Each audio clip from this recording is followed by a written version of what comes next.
Hey guys, welcome back to Hindi explanation of Chinese historical drama The Journey of Flower episode 33। Scene शुरू वाचिंगो से होता है जो अपने कमरे में बैठी होती है। तभी स्वॉर्ड ऑफ एब्सटेंट थॉट बेकाबू होने लगती है।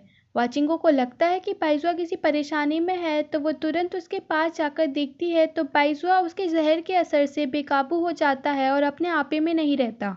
वाचिंगो ऑनरेबल वंस को बताने के लिए जाने ही वाली होती है कि बाइजुआ उसे पकड़ देता है और उसके शरीर से खून लेने लगता है।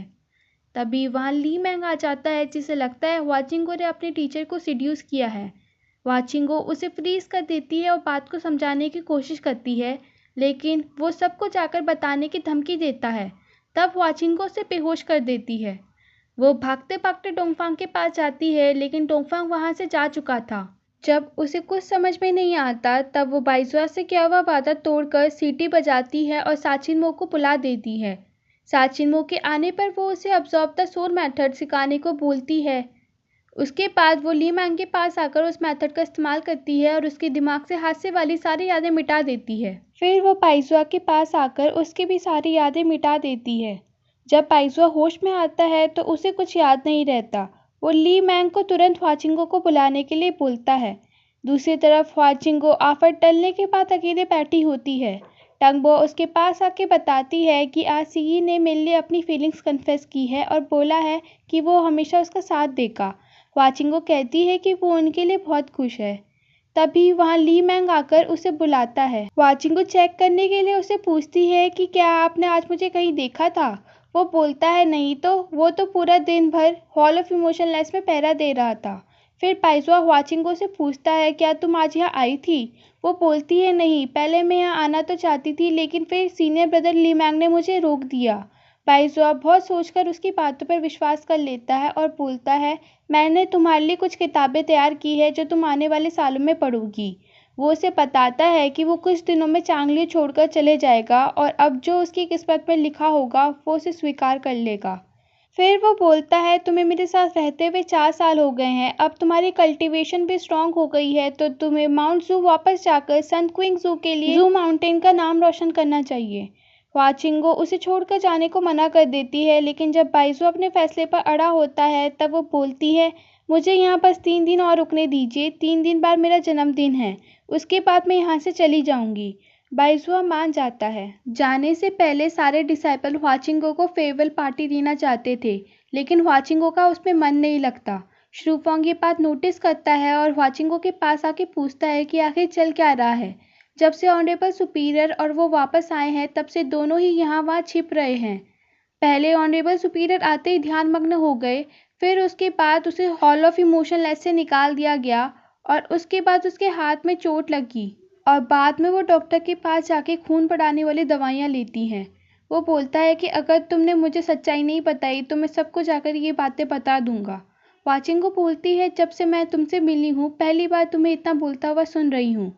वो उसकी यादें मिटाने ही वाली थी, लेकिन श्रूफोंग उसका हाथ पकड़ देता है और बोलता है क्या मेरे पे ऑब्जर्व द सोल मेथड इस्तेमाल करोगी।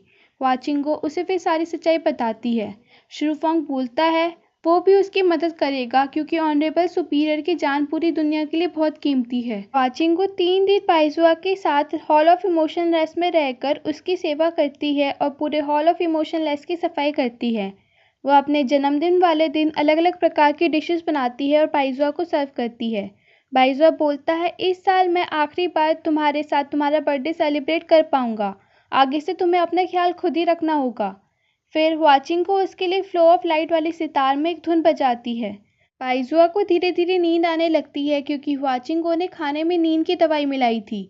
वो बाइजुआ को उसके कमरे में ले आती है और उसके सो जाने के बाद उसके पास से 5 डीटी डिवाइस ले लेती है। उसके बाद वो अपना खून निकालकर 3-4 शीशियाँ भरती है और उन्हें जीजुन के पास ले आती है ताकि वो उन शीशियों का इस्तेमाल करके दवाई बनाए जिससे बाइजुआ का जहर कुछ समय के लिए दब जाए।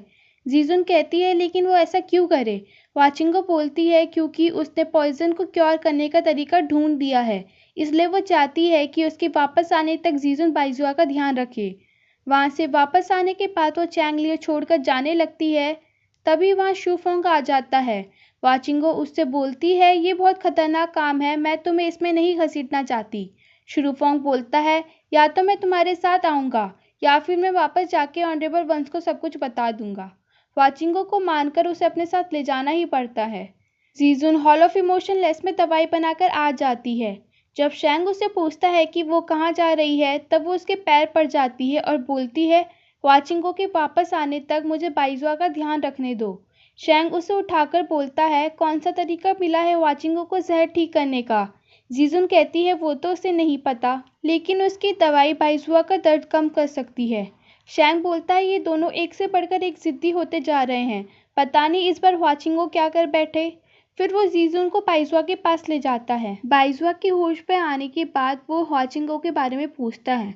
जीजुन बोलती है वो तो जू माउंटेन वापस चली गई है। वो बाइजुआ से माफी मांगकर बोलती है सब मेरी ही गलती है। बाइजुआ बोलता है तुम्हारी कोई गलती नहीं है, मेरे ही भाग्य में संकट लिखा हुआ था, अगर तुम नहीं होती तो कोई और होता। जीजुन बोलती है मुझे कुछ और दिन दे दो, मैं तुम्हारा जहर बिल्कुल ठीक कर दूंगी, और क्योंकि अब वाचिंगो यहाँ से जा चुकी है तो समझ लो कि तुम्हारा भाग्य संकट भी खत्म हो गया है। बाइजुआ बोलता है मैंने उसे यहाँ से निकाला इसलिए नहीं क्योंकि मेरा भाग्य संकट थी, बल्कि इसलिए क्योंकि उसकी मेरे लिए अफेक्शन बहुत गहरी है। मैं बहुत जल्दी मरने वाला हूँ, लेकिन इससे वो अछूती कैसे रह सकती है। माउंट जू जाना उसके लिए बेस्ट होगा। जीजुन कहती है तुम हमेशा उसके बारे में ही सोचते रहते हो, कभी अपने बारे में भी तो सोच लिया करो। बाइजुआ बोलता है सोचना ना सोचना क्या फ़र्क पड़ता है, वैसे भी बहुत जल्द सब कुछ ख़त्म होने वाला है। टंगबो और बाकी सब बात कर रहे होते हैं कि वाचिंगो बिना उनसे मिले ही चली गई। तब नीमैंटियन सीई के पास आकर पूछती है कि शुफोंग कहाँ है। सीई बताता है कि वो वाचिंगो को जू माउंटेन तक छोड़ने गया है। ये बात नीमैंटियन को पसंद नहीं आती और वो जीजुन के पास आके बोलती है मुझे बताओ कि मैं वाचिंगो को हराने के लिए क्या करूँ। जीजुन बोलती है अगर मेरी परमिशन के बिना तुमने वाचिंगो का बाल भी पाका किया तो मैं तुम्हें एक बदतर मौत दूंगी। और यहीं पे एपिसोड 33 खत्म हो जाता है।